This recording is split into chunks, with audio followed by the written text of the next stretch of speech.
adalah gembalaku, takkan kekurangan aku. Ia membaringkan aku di padang berumput hijau.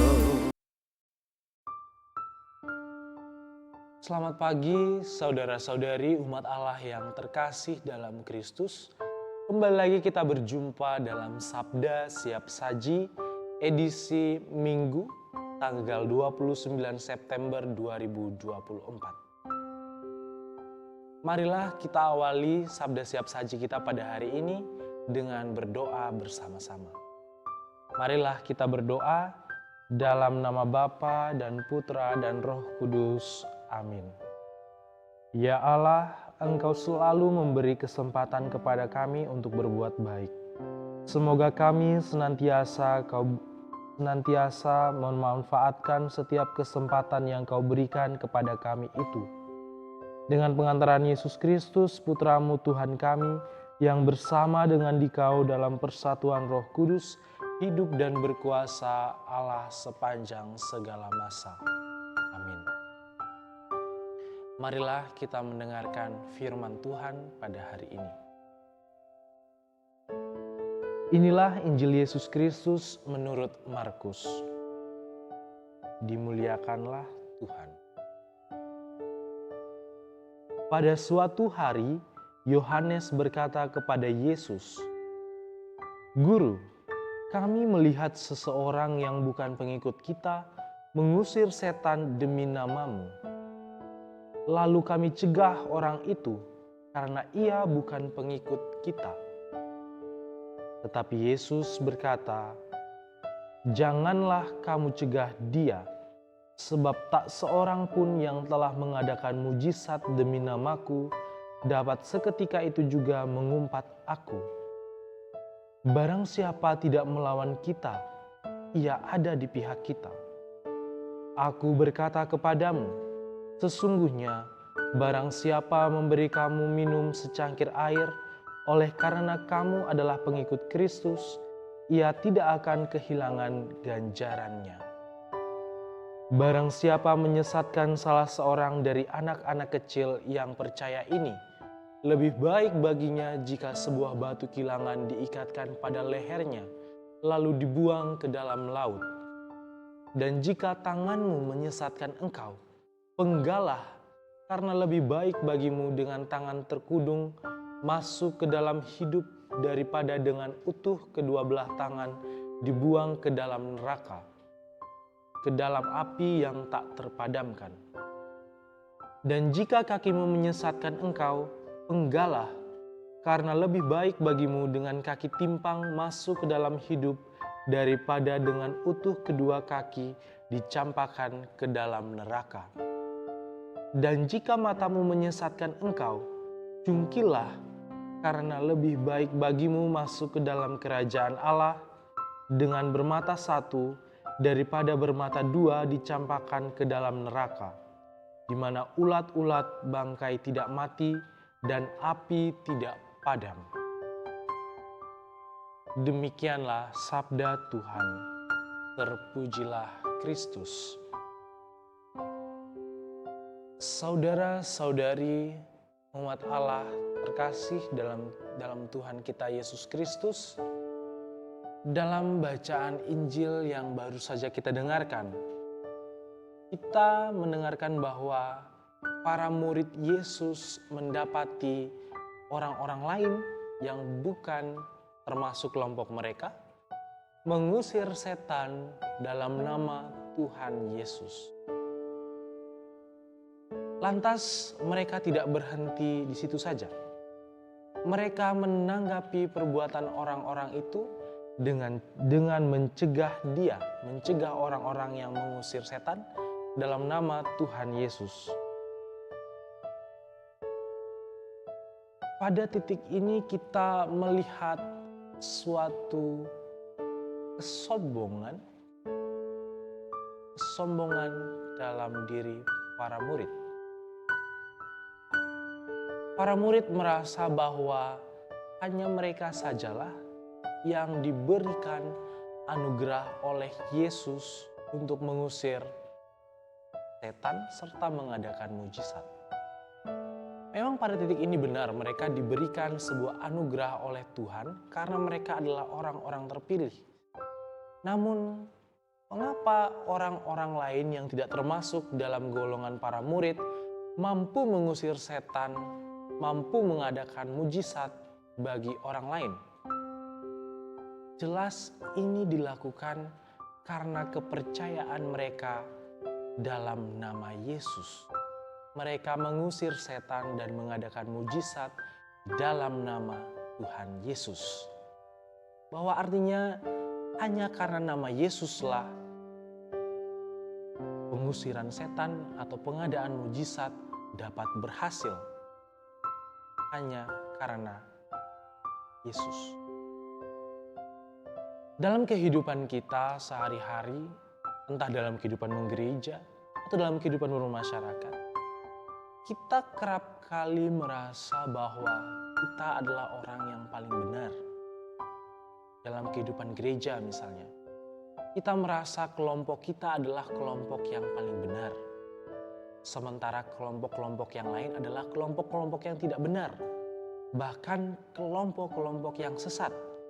Walaupun sama-sama memuji nama Yesus, memuji nama Allah. Jelas pada titik ini terjadi yang namanya sebuah kesombongan. Sikap sombong, merasa diri yang paling benar, bahwa kelompok saya adalah kelompok yang paling benar, sementara kelompok-kelompok yang lain adalah kelompok yang tidak benar, bahkan kelompok yang sesat. Jelas pandangan-pandangan seperti ini adalah pandangan yang keliru dan harus diluruskan. Tuhan Yesus itu merupakan Tuhan yang universal. Dia hadir bagi setiap orang, bukan hanya pada kelompok-kelompok tertentu. Dia hadir bagi semua orang, hadir bagi semua kelompok tanpa memandang apapun.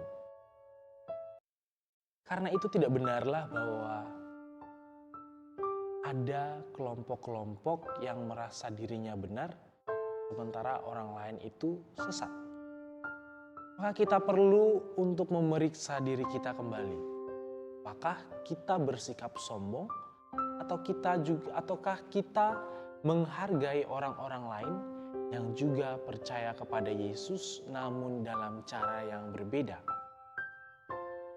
Kita perlu melihat kembali apakah saya merasa bahwa saya ini adalah orang yang paling dekat dengan Yesus sehingga sayalah yang dianugerahi oleh Yesus berbagai kemampuan, berbagai talenta, sementara orang lain adalah orang yang sesat atau orang yang kurang dekat dengan Yesus. Karena itu, saudara-saudari umat Allah terkasih, kita diajak untuk tetap fokus dalam hidup kita, fokus untuk membangun kedekatan dengan Yesus, tanpa menghakimi orang lain. Tanpa menghakimi orang lain yang juga percaya kepada Yesus. Boleh jadi rahmat Allah atau rahmat yang diberikan Yesus itu mengalir pada orang-orang lain yang kurang dianggap dalam kelompok-kelompok masyarakat atau dalam gereja.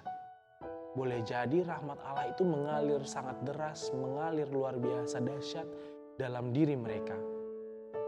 Kita tidak boleh benci kepada mereka atau melarang mereka untuk semakin mewartakan nama Yesus di tengah dunia. Melainkan kita harus mendukung mereka, merangkul mereka, serta senantiasa bersatu dengan Allah tanpa mengucilkan orang lain. Ketika kita bersikap sombong dan mengucilkan orang lain, jelas dalam hati kita telah timbul kebusukan. Mulut kita menjadi berdosa. Pikiran kita pula menjadi berdosa. Akhirnya kita mulai menyebarkan fitnah, menyebarkan informasi yang tidak benar tentang saudara kita yang sebenarnya juga memuliakan Allah, berkelahi, saling adu argumen, merasa diri paling benar sementara orang lain itu tidak benar, serta hal-hal negatif lainnya. Jelas hal ini dapat menyesatkan orang lain, membuat orang lain jatuh dalam pencobaan dan kita pula jatuh dalam kedosaan.